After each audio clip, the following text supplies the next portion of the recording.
Buenas tardes, hoy es miércoles 16 de enero del 2013 y vamos a hacer un breve repaso a los contenidos de la materia de Ciencias Naturales del bloque temático 3, correspondiente a la segunda evaluación.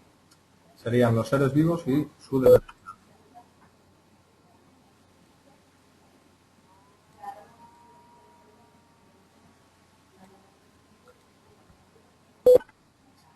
Hablaremos sobre la vida en la Tierra.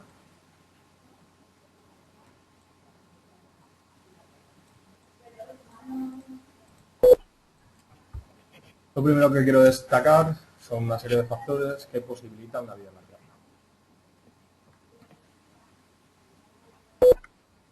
Tierra. Lo primero que nos debemos plantear es qué características hacen que nuestro país sea habitable, es decir, que permita albergar vida en la Tierra. Existen tres factores que se consideran determinantes para ello. Sería que existe una atmósfera, la temperatura de la superficie terrestre, evidentemente guarda relación con el primer factor, con la atmósfera, y la existencia de agua.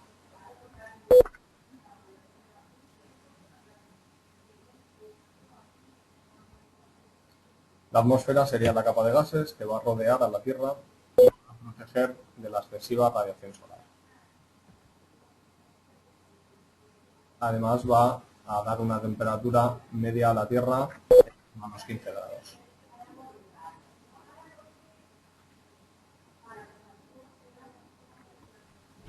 La atmósfera además permite el paso de luz visible con la que se realizan los procesos vitales para los vegetales, es decir, el proceso de la fotosíntesis.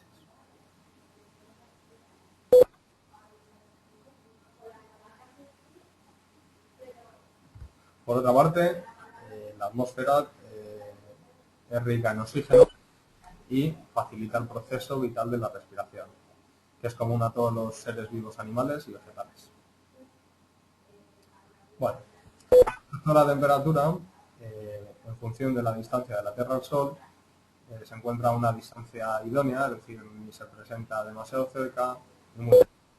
Y por lo tanto, la atmósfera, mediante sus gases, hace de efecto invernadero. Siempre oímos que el efecto invernadero es negativo, pero de alguna manera es el que posibilita una temperatura que, al fin y al cabo, hace posible la vida en la Tierra. La temperatura en la superficie terrestre, la temperatura media sería de 13 a 15 grados. Evidentemente hay lugares más fríos, por ejemplo los polos, y zonas más cálidas como los trópicos o en la zona ecuatorial. Esta temperatura tan suave hace posible al agua en estado líquido y el agua es imprescindible para la vida. Vale. El agua sería esencial para el desarrollo de la vida. Nuestro cuerpo humano está formado en torno a un 70% de agua. En personas mayores este porcentaje disminuye, mientras que en los bebés alcanza un porcentaje en torno al 90%. El agua es la base de las reacciones químicas. Además es reguladora de la temperatura. Las zonas costeras tienen una temperatura más constante que el centro de los continentes y es gracias a la presencia de agua. En lo referente al epígrafe 2, en la materia viva, hay que decir que los seres vivos se forman de materia viva. Vamos a empezar definiendo qué es materia viva. La materia viva sería la sustancia de la que está constituido un ser vivo y se va a caracterizar por componerse de bioelementos y biomoléculas. Los bioelementos serían elementos químicos que forman parte de la materia orgánica. Por eso se denominan bioelementos, con el prefijo bio. De los 100 elementos que componen la Tierra, hay 4 de ellos que están en unas proporciones más altas. Sería el oxígeno, el carbono, el hidrógeno y el nitrógeno.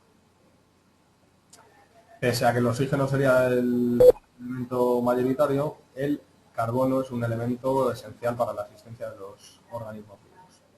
Ahora vamos a ver por qué. El carbono tiene la propiedad de combinarse con otros elementos y va a formar largas cadenas que van a constituir moléculas propias de todos los seres vivos. los carbohidratos, que en ocasiones se han nombrado como azúcares o hidratos de carbono, las proteínas, los lípidos y ácidos nucleicos, siendo las proteínas y los ácidos nucleicos macromoléculas.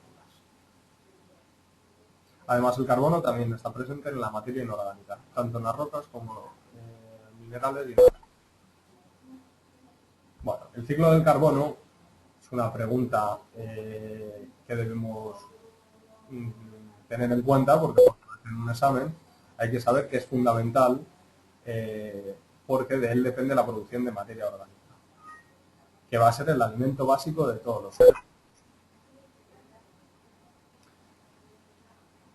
Bueno, hay que saber que el carbono está presente en cantidades abundantes en el medio.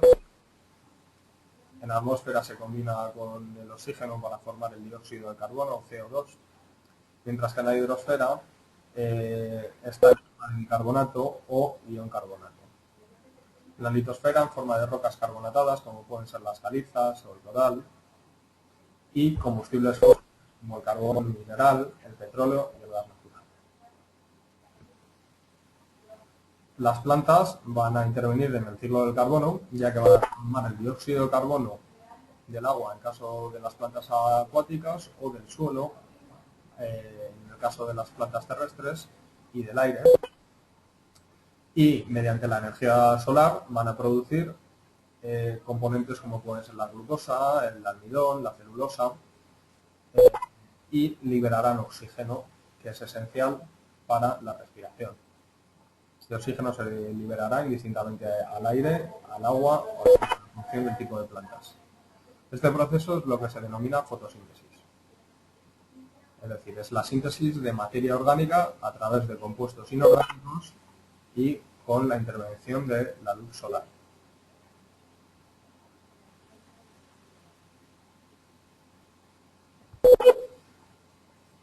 Bueno, vamos a tener un poco en cuenta las cadenas tróficas y por lo tanto vamos a ver que el carbono, para tener en cuenta el ciclo del carbono, va desde las plantas a los animales. Inicialmente los animales herbívoros van a ser los que se alimenten de las plantas y van a utilizar los compuestos orgánicos que encuentran en ellas para obtener energía. Los carbohidratos de carbono, que se denominaban azúcares, como puede ser el almidón o la celulosa, van a descomponerse gracias a ciertas bacterias y a reacciones químicas en el tubo digestivo de los herbívoros. Al descomponerse se va a generar energía. Por eso se habla que es el combustible del cuerpo de los herbívoros. Este proceso se iniciaría con la respiración, es decir, la toma de oxígeno del aire o del agua. Con el oxígeno se descomponen los azúcares y se produce CO2, que irá al aire o al agua. Se produce energía en forma de calor y hay que decir que durante la respiración se consume oxígeno y se produce CO2. A su vez, los herbívoros serán consumidos por animales carnívoros. Van a absorber los componentes de los animales por el proceso digestivo y, a su vez, se producirá una descomposición en las células con ayuda del oxígeno mediante la respiración. Se emitirá, por tanto, también CO2. Existen organismos también descomponedores, tanto de plantas como de animales, y se van a encargar de restituir el carbono al suelo en forma de CO2 y materia orgánica.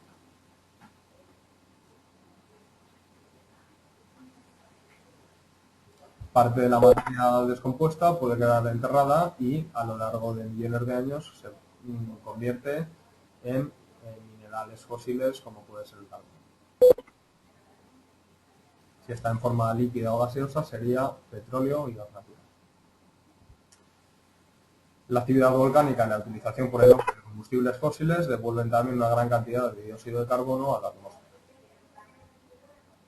Bueno, aquí tenemos un mapa de ciertos conceptos que quedan interrelacionados y que forman parte del ciclo del carbono. Al respecto de las moléculas, hay que saber que también se denominan principios inmediatos y al unirse bioelementos forman biomoléculas. Vamos a distinguir los tipos de biomoléculas. Por un lado, los principios inmediatos inorgánicos o biomoléculas inorgánicas, que serían el agua y las sales minerales. Se pueden encontrar tanto en los seres vivos como en la naturaleza. Y por otro lado, los principios inmediatos orgánicos, que serían los hidratos de carbono o glúcidos, los lípidos o grasas, las proteínas y los ácidos nucleicos. Serían exclusivos de la materia viva.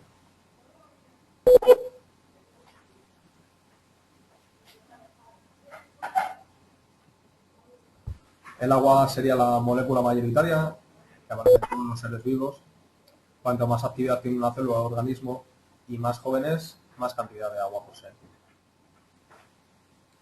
Bueno, esta biomolécula inorgánica permite disolver sustancias, transportarlas al interior de la célula y desde la célula al exterior de esta.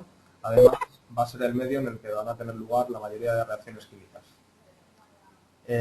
Como os he dicho al principio, también va a mantener la temperatura, es decir, tendrá una capacidad termorreguladora y va a posibilitar la homeostasis, es decir, la regulación de las condiciones internas de los seres vivos. Sales minerales. Con las sales minerales podemos encontrarlas tanto disueltas para regular la salinidad intracelular y extracelular o sin disolver, en cuyo caso darían consistencias a ciertas estructuras como la que podemos ver el caparazón de ciertos animales, las conchas o los huesos. Los hidratos de carbono o glúcidos en algunos casos tienen sabor y se podrían decir azúcares, aunque no todos los hidratos de carbono son dulces.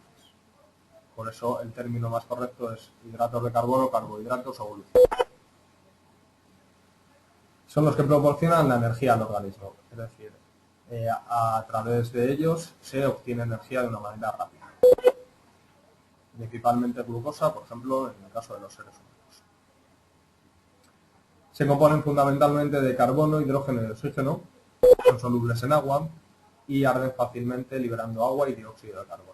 Se produce energía en forma de calor.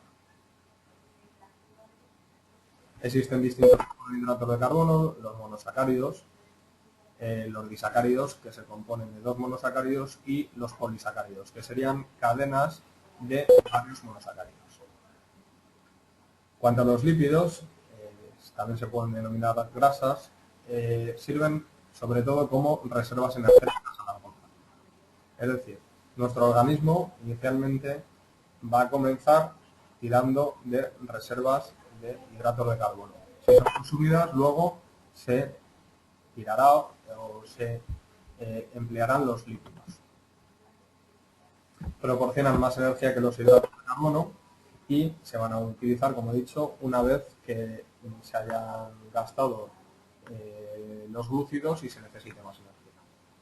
Poseen carbono, hidrógeno y oxígeno, en menor cantidad este último, y también se suelen componer de fósforo, azufre y nitrógeno.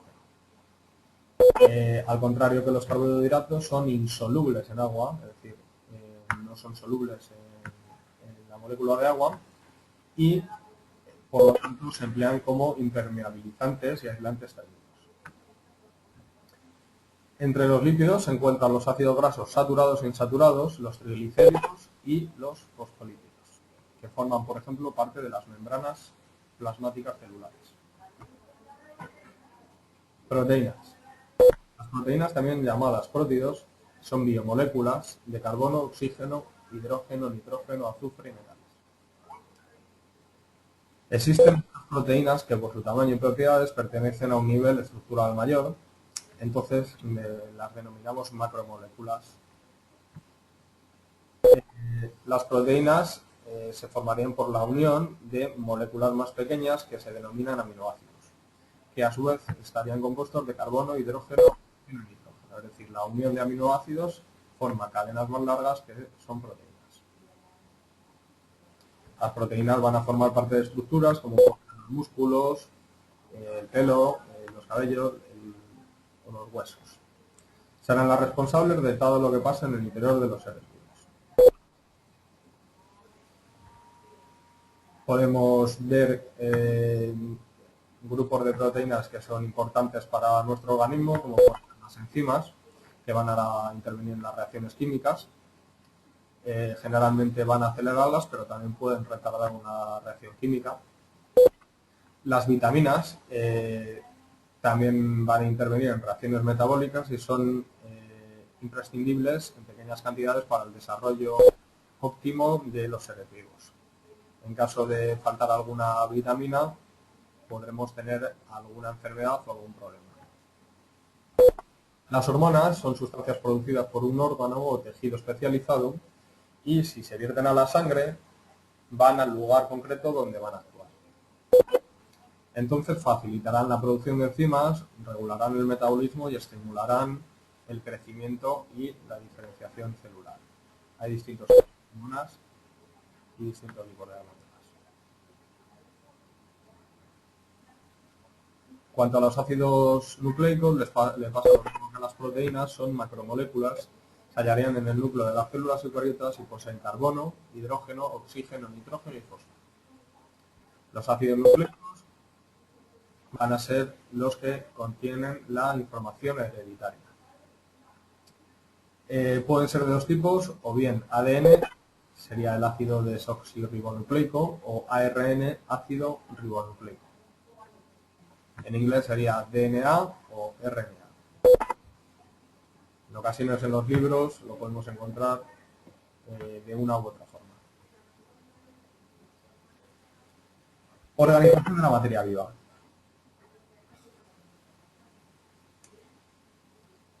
Lo primero que debemos saber es que la célula sería la unidad funcional del ser vivo. Vamos a ver cómo se estructuran los elementos que integran la materia viva. Desde un nivel más pequeño a uno mayor, es decir, de un nivel atómico hasta un nivel celular. A nivel atómico, la materia viva, al igual que la no viva, está formada por átomos, es decir, que a su vez se van a constituir por subátomos, es decir, partículas subatómicas como pueden ser los protones, neutrones y electrones. Sería el nivel más sencillo y fundamental y estaría compuesto por los elementos, como puede ser carbono, hidrógeno, oxígeno, nitrógeno, y otros elementos como el fósforo, azufre, el zinc, el sodio o el potasio.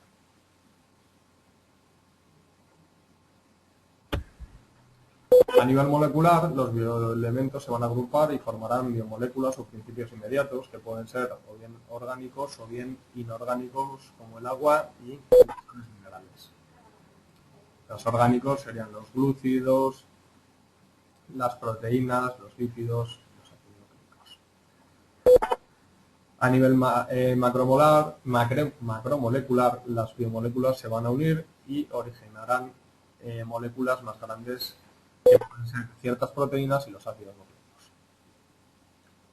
A nivel celular, los elementos que constituyen los niveles anteriores se van a unir de manera que originarán unas estructuras con una morfología característica.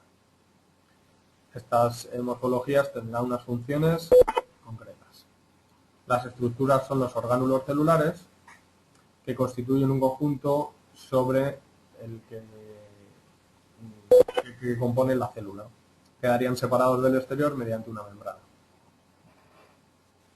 Se encuentran en el citoplasma celular. La célula, todos los seres vivos van a estar formados por una célula, en caso de los seres vivos unicelulares, o por varias células en caso de los seres vivos pluricelulares. Las células proceden a su vez de otras células anteriores y llevan a cabo todas las funciones vitales, es decir, nutrición, relación y reproducción. La célula, por lo tanto, sería la unidad anatómica, fisiológica y genética de todo ser vivo. Esto es lo que dice la teoría celular formulada por Schleiden y Schwann.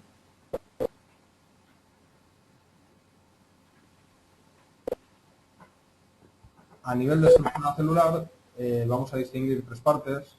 Una membrana plasmática externa que va a rodear a la célula y la separa del medio externo.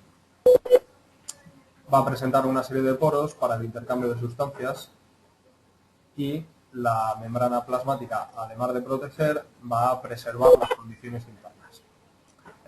El citoplasma será un líquido en el que van a quedar contenido la mayoría de orgánulos y se situará entre la membrana plasmática y el núcleo.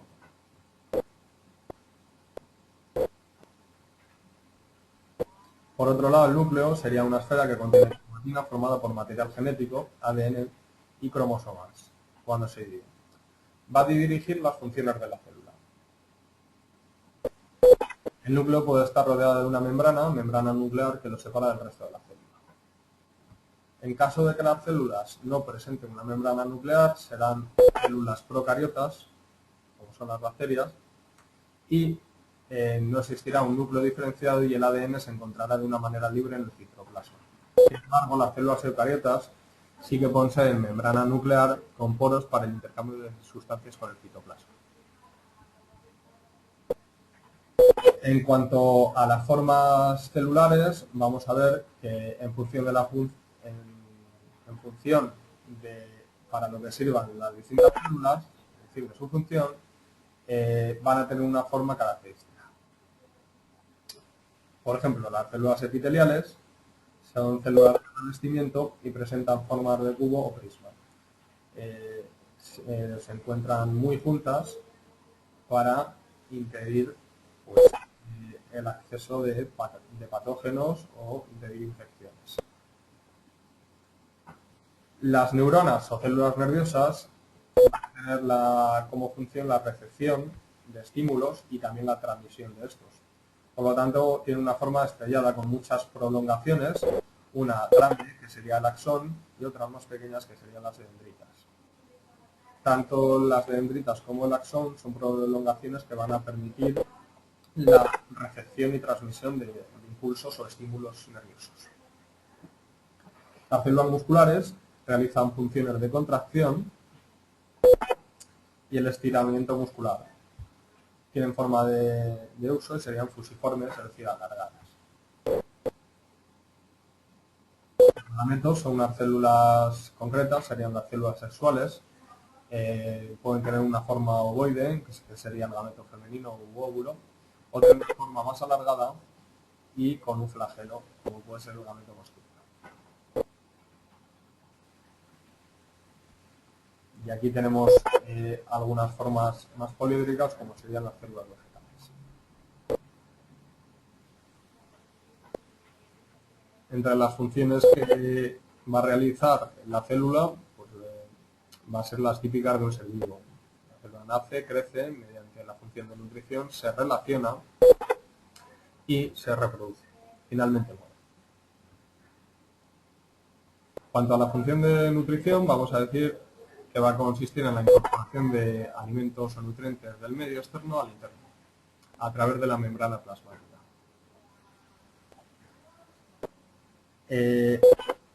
Va a consistir en dos procesos: la entrada de sustancias al interior celular y el aprovechamiento de dichas sustancias a partir de reacciones metabólicas. No todo lo que ha entrado va a ser aprovechable y se producirán sustancias de desecho. Mediante las reacciones metabólicas se producirá o se obtendrá energía, que va a servir tanto para mantener a la célula como para el crecimiento celular. Cuanto a la entrada de sustancias alimenticias al interior, se pueden producir por diversos procesos, o bien por ósmosis, entonces serían un transporte de sustancias disueltas al interior de la célula. Van a ir desde una zona donde existe una alta concentración de solutos o de una sustancia a un medio que se encuentra menos concentrado. Esto sería el transporte pasivo. Es decir, si el medio extracelular tiene mayor concentración que el intracelular, no supone gasto de energía. Sin embargo, existe un tipo de transporte que sí requiere un gasto de energía.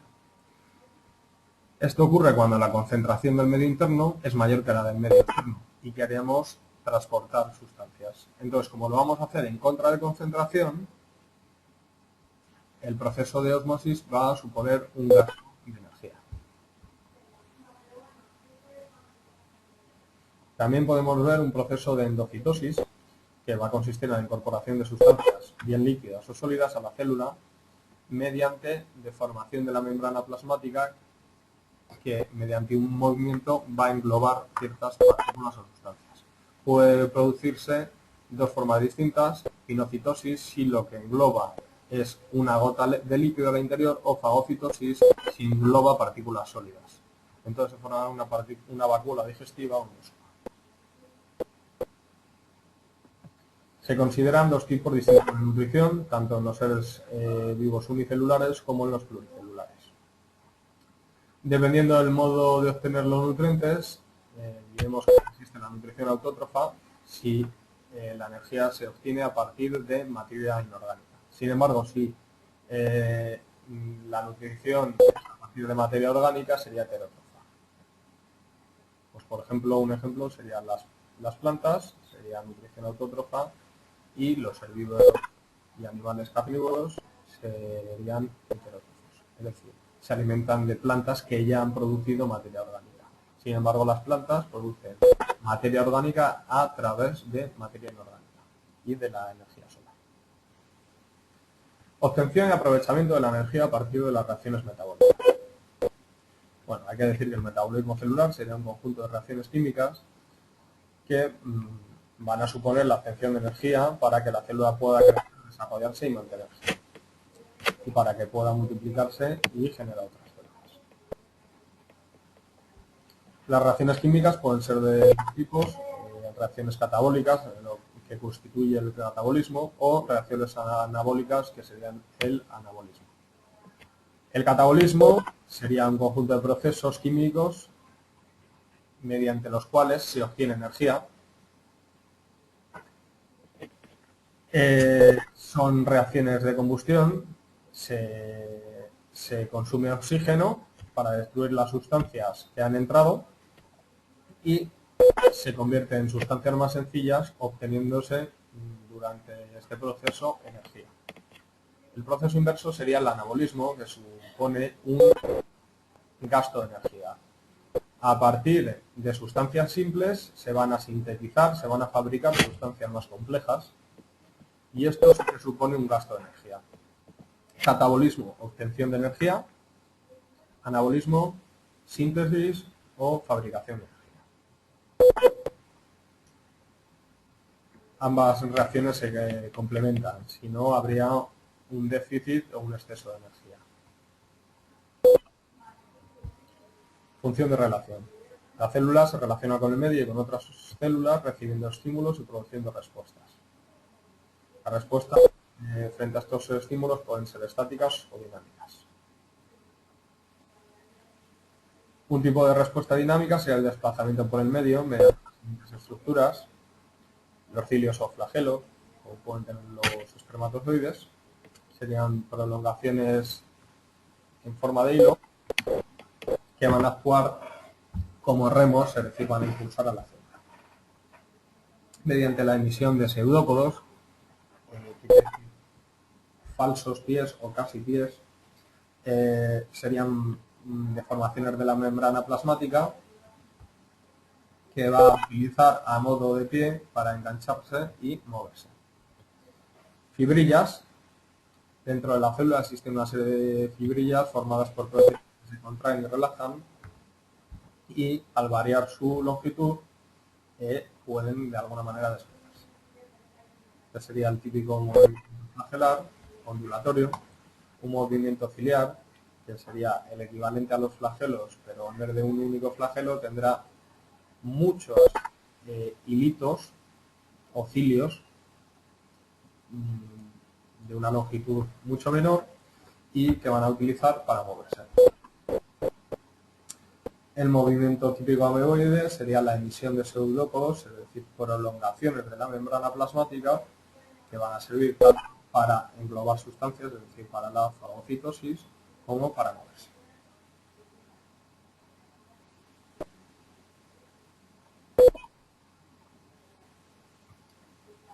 Y en el caso de la célula muscular se produciría un movimiento contráctil. cuanto a la función reproductiva, hay que tener en cuenta que a partir de una célula progenitora o madre se originarán dos o más células descendientes. Vamos a ver los siguientes mecanismos de reproducción. La bipartición sería la división o bipartición general, se puede llevar de forma directa o mitosis o de forma indirecta o mitosis. La mitosis consistiría en un alargamiento de la célula hasta que un estrangulamiento de la membrana plasmática y una división de la célula, quedando dos células distintas. Si se produce de forma indirecta o mitosis, se van a generar dos células idénticas a la célula madre. Se van a producir cuatro fases. La profase, en esta el ADN se encuentra desarrollado en el núcleo y se va a compactar y va a formar los cromosomas. La fase siguiente sería la metafase, en este caso la membrana nuclear se va a romper y los cromosomas van al romperse la membrana nuclear se van a salir y se dividirán a lo largo, dando lugar a cromosomas hijos llamados cromátidas. Es decir, los cromosomas se van a dividir.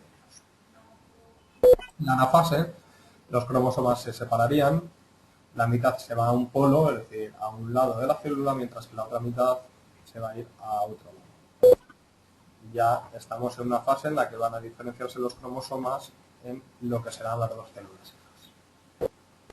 La telofase, los cromosomas de cada polo envueltos por la membrana nuclear y la célula se divide en dos. Es decir, el material genético que había quedado diferenciado en los dos polos se envolverá por la membrana nuclear y se producirá un estrangulamiento de la célula donde quedarán dos células. La gemación sería el típico caso de las levaduras, que es un tipo de hongos, y entonces a partir de la membrana celular se producen unas yemas, es decir, unas pequeñas prolongaciones que darán lugar a células hijas. En el interior de las yemas o gemas aparece material hereditario. Entonces luego las yemas empiezan a separarse hasta dar lugar a nuevas células. Estas células pueden ser iguales o diferentes. La esporulación, que se haría en musgos, helechos, protozoos y hongos, se denomina también división múltiple. Este proceso consiste en la formación de células hijas en el interior de la célula madre debido a la división del núcleo. Finalmente, las células hijas saldrán al exterior por una ruptura de la membrana celular de la célula madre. Es decir, cuando ya estén maduras, se descargará la membrana de la célula madre y saldrán las células hijas. El origen de la vida. Hasta mediados del siglo XIX se creía que algunos seres vivos procedían por lo que se denominaba generación espontánea, es decir, a partir de materia inanimada, es decir, materia inerte, surgían bacterias, gusanos, que luego dan lugar a moscas. Sin embargo, Pasteur fue quien refutó esta teoría y lo hizo consiguiendo la esterilización. Los experimentos originalmente consistían en dejar caldo de carne, un trozo de carne, inicialmente a la intemperie, luego tapado por una especie de gasa o de trapo, y si se dejaba a la intemperie surgían gusanos. Obviamente los gusanos surgían porque existían moscas y mosquitos que ponían huevos y daban lugar a la vida. Como en ese momento no se observaba qué era lo que daba lugar a la vida, se creía que era la generación espontánea. Posteriormente se empleó gasas o trapos para tapar estos botecitos donde existía caldo, carne, y pese a ello seguían apareciendo bacterias, hongos, y eso era debido a que existían bacterias tanto en los frascos como al manipularlo las propias personas o en el aire. Entonces al cabo de unos días se generaba Sin embargo, Pasteur consiguió esterilizar, mediante el método Pasteur, consiguió la esterilización perfecta y dijo que evidentemente si no había seres animados que se reproducían en estos caldos o frascos donde aparecían gusanos, bacterias y tal, pues no se daba lugar a la vida. Es decir, terminó con la idea de la generación espontánea. Bueno, ¿cómo se formó el primer ser? ¿De qué condiciones se dieron? Hoy en día todavía no quedaba claro cuál fue el origen de la vida, pero las últimas dataciones sobre la antigüedad de nuestro mundo, la Tierra aproximadamente se formó hace unos 4.500 millones de años. Inicialmente la Tierra era una masa incandescente de rocas fundidas. Aproximadamente 1.000 millones de años después, la superficie de la Tierra llegó a enfriarse y se produjo una corteza relativamente sólida con una actividad volcánica. Estos volcanes vertían a la superficie gran cantidad de materia, como podían ser cenizas y gases, entre los cuales se encontraban el hidrógeno, el metano, CH4, el amoníaco, NH3, vapor de agua, etc. Dada la enorme temperatura, se produjeron grandes masas de nubes que desarrollaron tormentas eléctricas de gran actividad. Entonces, en estas condiciones, hace aproximadamente unos 3.500 millones de años, en esta atmósfera primitiva, con estas tormentas eléctricas y con estas moléculas como era el metano, el amoníaco, el vapor de agua y otros gases, se empezaron a formar las primeras moléculas de materia orgánica.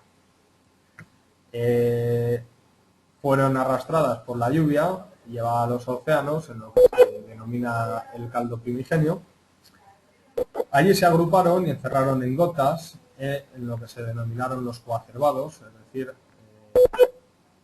y estos coacervados, que serían como el equivalente a membranas, es decir, quedaban protegidos, dieron lugar, en su interior aparecía material genético, se pudieron reproducir y dar origen a los primeros seres vivos. Esta sería la teoría propuesta por Oparin en el año 1920. Las características de estos coacervados eran que desempeñaban funciones vitales de nutrición, relación y reproducción, estaban rodeados de una membrana que los aislaba y protegía del medio, carecían de información genética y mecanismos de duplicación.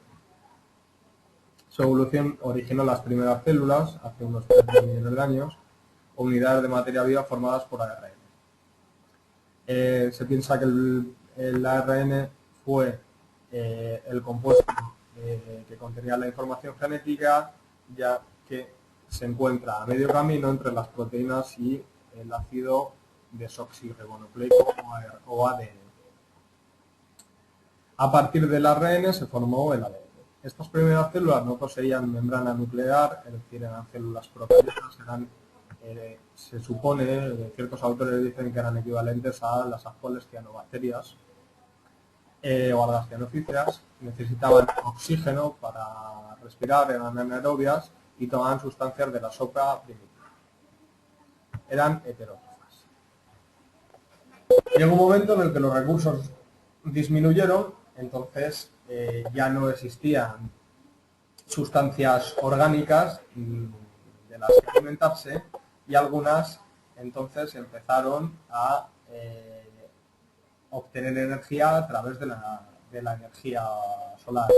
Como no quedaban otros recursos, tuvieron que de alguna manera buscarse la vida y hacerse fotosintéticas. Entonces aparecen las células autótrofas, hace unos 2.500 millones de años.